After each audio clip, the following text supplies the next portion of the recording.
السلام علیکم ورحمۃ اللہ وبرکاتہ۔ الحمد للہ رب العالمین والصلاة والسلام علی رسول اللہ صلی اللہ علیہ وسلم، اما بعد، قال اللہ سبحانہ وتعالی فی القرآن، اعوذ باللہ من الشیطان الرجیم، انما یخشی اللہ من عبادہ العلماء، وقال اللہ سبحانہ وتعالی یا ایہا الذین آمنوا ادخلوا فی السلم کافہ ولا تتبعوا خطوات الشیطان انہ لکم عدو مبین۔ وقال النبی صلی اللہ علیہ وسلم العلماء ورثۃ الانبیاء، او کما قال رسول اللہ صلی اللہ علیہ وسلم۔ رب اشرح لی صدری ویسر لی امری واحلل عقدۃ من لسانی یفقہوا قولی، اللہم ارنا الحق حقا وارزقنا اتباعہ وارنا الباطل باطلا وارزقنا اجتنابہ، آمین یا رب العالمین۔ آج کا جو تذکیر کا پہلو چوز کیا وہ یہ ہے کہ ایک بہت بڑا مسئلہ مسلمانوں میں جو پڑ گیا ہے کہ ہر کوئی جو ہے وہ مائک اٹھا کے سیٹ پہ بیٹھ کر عالم بننے کی کوشش کر رہا ہے۔ ہر کوئی اپنے آپ کو دین میں چیمپئن سمجھنے لگا ہے، اور کیونکہ سوشل میڈیا ایک ایسا پلیٹ فارم بن گیا ہے کہ جس میں یوٹیوب پہ پیج بنانا مفت ہے، ٹک ٹاک پہ پیج بنانا مفت ہے، انسٹاگرام پہ کوئی پیسے نہیں لگتے پیج، تو سب نے اپنا اپنا پیج کھول لیا ہے، اور پھر جس کی جو مرضی آ رہی ہے وہ دین کے نام پہ آگے بھیجے جا رہا ہے، آگے فارورڈ کرے جا رہا ہے، ویڈیوز بنا کے انٹرنیٹ پہ لگائے جا رہے ہیں، اور اس کی کوئی کریڈیبلٹی نہیں ہے، اس کے پیچھے کوئی بیس نہیں ہے، وہ کہاں سے لے رہے ہیں، کس سے سیکھ رہے ہیں، کچھ پتہ نہیں۔ قرآن کی آیت تو دیکھیں کوئی بھی پڑھ کے سنا سکتا ہے، حدیث کوئی بھی پڑھ کے سنا سکتا ہے، میں نے بھی آپ کے سامنے قرآن کی آیت پڑھ دی، حدیث میں نے بھی پڑھ دی آپ کے سامنے، لیکن اب یہ کس کو پتہ ہے کہ جو قرآن کی آیت کوئی بھی سنا رہا ہے یا کوئی حدیث سنا رہا ہے، اس کی تشریح کر رہا ہے، وہ کہاں سے لا رہا ہے اس کی تشریح؟ قرآن کی تفسیر جو بیان کر رہا ہے وہ کہاں سے لا رہا ہے اس کی تفسیر؟ تو اس میں مسلمان امت خاص طور پہ جو ینگسٹرز ہیں، جو نوجوان ہیں، جو ابھی اپنا راستہ ڈھونڈ رہے ہیں، جس کو ذرا سی جستجو ہوتی ہے، وہ انٹرنیٹ تو اب سب کو اویلیبل ہے، گھر پہ، موبائل میں، ہر جگہ جہاں جاؤ،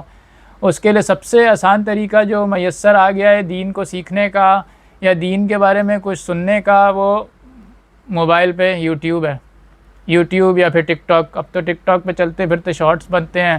وہ تو اور بھی آسان ہو گیا کہ زیادہ لمبا سننا بھی نہیں پڑے گا،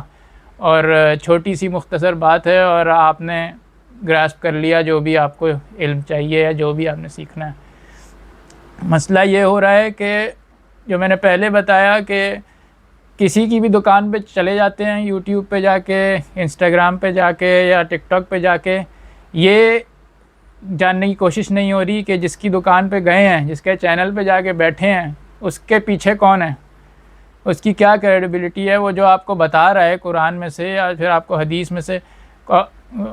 ایک اور بات کہ آج کل سب سے زیادہ آسان ٹریپ کسی ینگسٹر، کسی مسلمان کو پھنسانے کا ہے نا، قرآن اور حدیث۔ قرآن اور حدیث کو امت کے لیے نعمت ہونا چاہیے، امت کے لیے راہ نجات ہونی چاہیے، لیکن آج اسی کو استعمال کیا جا رہا ہے لوگوں کو گمراہ، مسلمانوں کو گمراہ کرنے کے لیے، اس طریقے سے کہ جس کا دل چاہتا ہے وہ قرآن اٹھا کے بیٹھ رہا ہے، جس کا دل چاہتا ہے وہ اپنے سامنے بخاری کھول لیتا ہے، مسلم کھول لیتا ہے، اور بس وہ ایسے شو کرتا ہے کہ قرآن اور حدیث صرف اسی کو آتا ہے، اور باقی سب جو ہیں جو کنونشنل میتھڈ سے پڑھے ہوئے ہیں، جو علماء ہیں ہمارے، جو مدارس سے فارغ ہیں، انہوں نے آج تک ہمیں غلط بتاتے رہے، ان کی وجہ سے دیکھو ملک کتنا پیچھے رہ گیا، اور بیس یہ بناتے ہیں کہ دیکھو کبھی اسپیکر کو حرام کیا کرتے تھے، پھر بعد میں خود اسپیکر اب یوز ہو رہے ہیں مسجد میں، وہ کبھی جو ہے وہ مائک حرام ہوتا تھا، ویڈیو پہ آنا منع ہوتا تھا، اب دیکھو خود ویڈیو پہ آ کے بیٹھ گئے۔ تو یہ باتیں یہ ایک کچے ذہن کے انسان کے لیے نا، جس کے پاس ویسی دین کا کوئی علم نہیں ہے، وہ آسانی سے مائل ہو جاتا ہے، کیونکہ وہ کیا دیکھ رہا ہے بظاہر کہ بھائی بات تو لاجیکل لگ رہی ہے کہ پہلے ویڈیو پہ نہیں آتے تھے، اب ویڈیو پہ آ کے بیٹھنا شروع ہو گئے ہیں، بات لاجیکل ہے نا، اور دوسرا پھر یہ قرآن اور حدیث سے بیان کر رہا ہے. بھائی مولوی تو اکثر قرآن اور حدیث سے نہیں بیان کر رہے ہوتے, وہ تو پتہ نہیں کیا کس سے بتا رہے ہوتے ہیں. اس کو لگ رہا ہے بھائی یہ تو قرآن اور حدیث کھول کے بیٹھا ہوا ہے, یہ آیت پڑھی ہے اور یہ اس نے ترجمہ پھینک دیا, اس طرح سے اس کو ریلیٹ کر گیا. تو اس طرح سے وہ آرام سے باتوں میں آ جاتے ہیں. اب اس سے ہو کیا رہا ہے کہ ایک سمت بن رہی ہے جو کہ ایک ان کنونشنل, جو کہ صدیوں سے, جو کہ صحابہ سے, جو کہ تابعین سے, تبع تابعین سے, اسلاف سے ہٹ کر قرآن کی ایک تفسیر چل پڑی ہے, قرآن حدیث کی ایک انڈرسٹینڈنگ چل پڑی ہے, صرف اس وجہ سے کیونکہ لوگ ایسے لوگوں کے پاس جا رہے ہیں جن کی کوئی کریڈیبلٹی نہیں ہے, جو سرٹیفائڈ علماء نہیں ہیں, اور جو کہ جن کے پیچھے کوئی بیسکلی بیکنگ نہیں ہے, بس وہ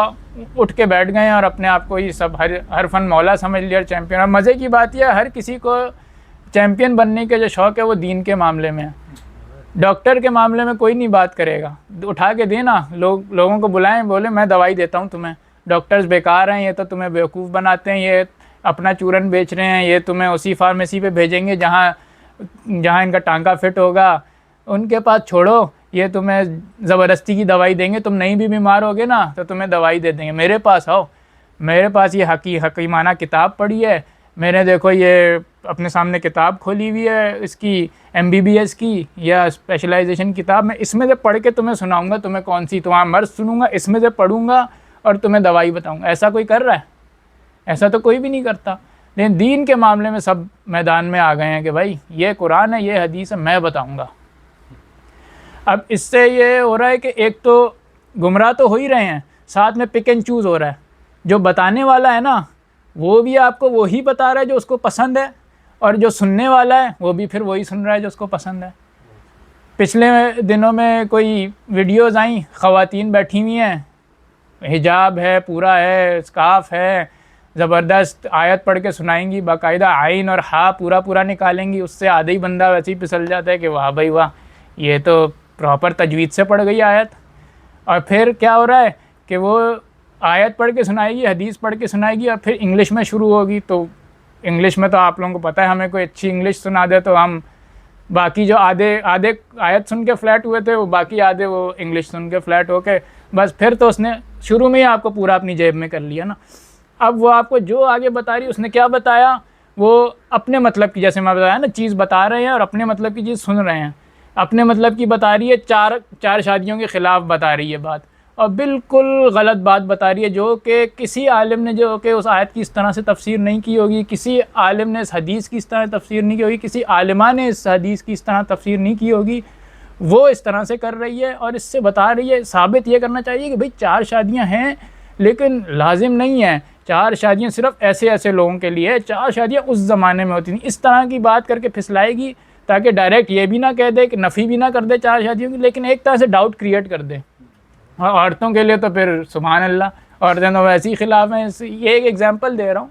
عورتیں ویسے ہی خلاف ہیں. ان کو تو ایک شے مل گئی کہ بھائی یہ سورس ہے, واہ بھائی واہ, اس نے تو دیکھو آیت کیسی شفاف آیت, صاف صفائی تجوید اس کی, کیسی عربی اس کی, کیسی انگلش میں اس نے ایکسپلینیشن کی ہے. تو اب پھر وہ اس کو سیکھ کے پھر وہ آگے معاشرے میں پھیلانا شروع ہو جاتی ہے کہ بھائی میں نے فلاں عورت کو سنا تھا, اس نے یہ بتایا, یہ لنک ہے, یہاں سے سیکھو, باقیوں کو چھوڑو. جو اتنے صدیوں سے پڑھتے رہے, جو کہ ایک چین چلی آ رہی ہے اسلام میں, جو 7 سال 8 سال 10 12 سال پڑھ کے نکل رہے ہیں, ان کو چھوڑ دو. جو ابھی جس کے ہاتھ میں موبائل آیا, کیمرہ ہے, اس کو پکڑ لو اور اس کی تفسیر اور اس کی انڈرسٹینڈنگ پہ بھروسہ کر لو. یہ کہیں سے عقل میں آتی ہے بات, لیکن عقل میں کیوں آ رہی ہے؟ کیونکہ وہ من پسند بات کر رہے ہیں, کیونکہ جو جس کو نفس ڈھونڈ رہا ہے نا وہ بات کر دیا آ کے. تو 2 باتیں ہوں گئی اس سے جو پھیل رہی ہے نا برائی. ایک تو گمراہ ہو رہے ہیں, اور دوسرا یہ کہ اپنی من پسند چیز بیان ہو رہی ہے اور اسی کو سن رہے ہیں, اسی کو سنا رہے ہیں, جس سے اللہ سبحانہ تعالیٰ نے قرآن میں جس کی شدید نفی کی ہے کہ اللہ تعالیٰ اہل ایمان سے کہہ رہے ہیں کہ اسلام میں پورے کے پورے داخل ہو. اور دوسرے مقام میں سورۃ البقرہ میں اللہ سبحانہ تعالیٰ کہہ رہے ہیں کہ کیا تم قرآن کے اسلام کے کچھ حصے کو مانتے ہو, افتؤمنون ببعض الکتاب, کتاب کے کچھ حصے کو مانتے ہو کہ اس کو چھوڑ دیتے ہو. تو یہی ہوا نا, یہی ہوا, جو اپنے پسند آ رہا ہے وہ بیان کر دیا, اور بیان بھی غلط شلت کیا, اپنی پسند کے حساب سے آیت کو موڑ دیا, وہ الگ غضب اپنے اوپر اٹھایا. آیت کو چینج کر دینا بغیر کسی بیس کے، بغیر پڑھے ہوئے، ایک اپنی پسند کی اس میں تفسیر ڈال دینا، یہ ایک بہت بڑا غضب خود میں. اور پھر دوسرا پک اینڈ چوز ہو رہا ہے. تو پک اینڈ چوز کرو گے تو اللہ تعالیٰ کیا بتا رہے ہیں کہ تمہیں دنیا میں بھی ذلیل کیا جائے گا، آخرت میں بھی عذاب ہے تمہارے لیے. تو اس اللہ سبحانہ تعالیٰ اس کیفیت سے ہمیں بچنے کی، اور جو ہماری ینگسٹرز ہیں مسلمان، ان کو اللہ سبحانہ تعالیٰ ان کے ڈھکوسلوں سے بچنے کی توفیق عطا فرمائیں. اور ایک رابطہ بنانے کی ضرورت ہے علماء کے ساتھ ینگسٹرز کا. یہ ایک بہت بڑا گیپ بن گیا جو انگریز نے پیدا کیا آ کے کہ مدارس الگ ہوں گے اور دینی علوم الگ اور سائنسی علوم الگ ہو جائیں گے. اس سے ایک بڑا اسی ایک گیپ بننے کی وجہ سے نا علماء ان کو نہیں سمجھ پاتے، ان کی لینگویج نہیں سمجھ پاتے، اور وہ علماء کی لینگویج سے بہت دور پہ بالکل بے بہرا. بیچ میں یہ جو گیپ بن گیا، یہاں سے بیچ سے انہوں نے راستہ نکال لیا فتنہ اپنا ڈالنے کے، کہ کچھ بھی آ کے لپیٹنا شروع ہو جاؤ، بتانا شروع ہو جاؤ. لوگ ویسے ہی بھوکے ہیں، لوگوں کی مرضی کی بات کرو فوراً پک کریں گے. اور پھر یہ ہے کہ مزید اسلام میں پیدا ہوں گے. وہ بات یہ کرتے ہیں قرآن اور حدیث پہ لائیں گے، اور یہ تو سارے انہوں نے تو اپنے فرقے کھولے ہوئے ہیں، مکتبہ فکر اپنا پھیلا رہے ہیں، اور وہ جو قرآن اور حدیث بیان کر رہا ہے وہ عین اسلام ہے. حالانکہ وہ اپنے فرقے الگ بنا رہے ہوتے ہیں، جانے یا نہ جانے اس کو تو اچھی طرح پتہ ہوتا ہے جو بتا رہا ہوتا ہے، لیکن جن کو وہ بیچ رہا ہوتا ہے ان کو یہ پتہ نہیں چل رہا ہوتا کہ ایک فرقہ آلریڈی بن چکا ہے، اس طرح سے ایک ایڈیشنل فرقہ بن چکا ہے اس طرح سے. تو اللہ سبحانہ تعالیٰ ہمیں سن کے سمجھ کے عمل کرنے کی اور علماء سے جڑنے کی توفیق عطا فرمائے. کیونکہ قرآن میں اللہ سبحانہ تعالیٰ نے، میں نے آیت پڑھی انما یخشی اللہ من عبادہ العلماء، کہ اللہ سے تو اصل میں ڈرنے والے وہی ہیں جن کے پاس علم ہے، اور علم بھی وہ ہر فیلڈ کی طرح سرٹیفائڈ علم. ڈاکٹر کو وداؤٹ ڈگری کوئی ڈاکٹر نہیں مانے گا، انجینئر کو وداؤٹ ڈگری کوئی انجینئر نہیں مانے گا. عالم پہ بھی پھر اس طرح سے یہی رحم و کرم فرمائیں کہ بھائی عالم بھی وہی بنے جس کی ڈگری ہے یا سرٹیفائڈ ہے. اور اگر آپ کو علماء کے علاوہ کسی کو سننا ہے تو ان کو سنیں جن پہ علماء نے اپنا اعتبار شو کیا ہے. ایک ایگزامپل ڈاکٹر اسرار احمد رحمہ اللہ خود سرٹیفائڈ عالم نہیں تھے، لیکن ان کی تفسیر پہ، ان کے طرز بیان پہ، ان کے بیانات پہ علماء نے اپنا بھروسہ شو کیا ہے. اور لوگ اگر جا کے پوچھتے بھی ہیں تو ان کو بتاتے ہیں کہ جی یہ ایک سیف سورس ہے، اس کے پاس ان سے آپ سیکھ سکتے ہیں. مسائل ان سے بھی نہیں سیکھ سکتے، مسائل علماء سے ہی پوچھنے ہیں. ہاں قرآن کے وہ کچھ حد تک ماہر تھے، ان سے وہ جا کے آپ سیکھیں. اور اسی طرح سے اور بھی اگر کوئی ایگزامپل ہیں جن پہ علماء نے اپنا اعتبار شو کیا، آپ ان کے پاس جائیں، ان سے سیکھیں. اور سب سے بیسٹ کہ آپ علماء سے خود جا کے خود ایک رابطہ قائم کریں، ان سے تعلقات ہونے چاہیے، ان کے ساتھ اٹھنا بیٹھنا. اس سے آپ کو کافی کچھ سیکھنے کو بھی ملے گا، دینی علوم کے ساتھ ساتھ آداب بھی سیکھنے کو ملیں گے. تو اللہ سبحانہ و تعالیٰ ہمیں سن کے سمجھ کے عمل کرنے کی توفیق عطا فرمائیں. کیونکہ علماء ہی وارث ہیں دین کے. جیسے رسول اللہ صلی اللہ علیہ وسلم نے فرمایا کہ العلماء ورثۃ الانبیاء، انبیاء کے وارث جو ہیں وہ علماء ہیں. تو ان کی آپ قدر کریں، ان سے سیکھیں، پھر ان کے ساتھ بیٹھیں، ان کی صحبت اٹھائیں. اللہ سبحانہ تعالیٰ ہمیں سن کے سمجھ کے عمل کرنے کی توفیق عطا فرمائے. وما علینا الا البلاغ.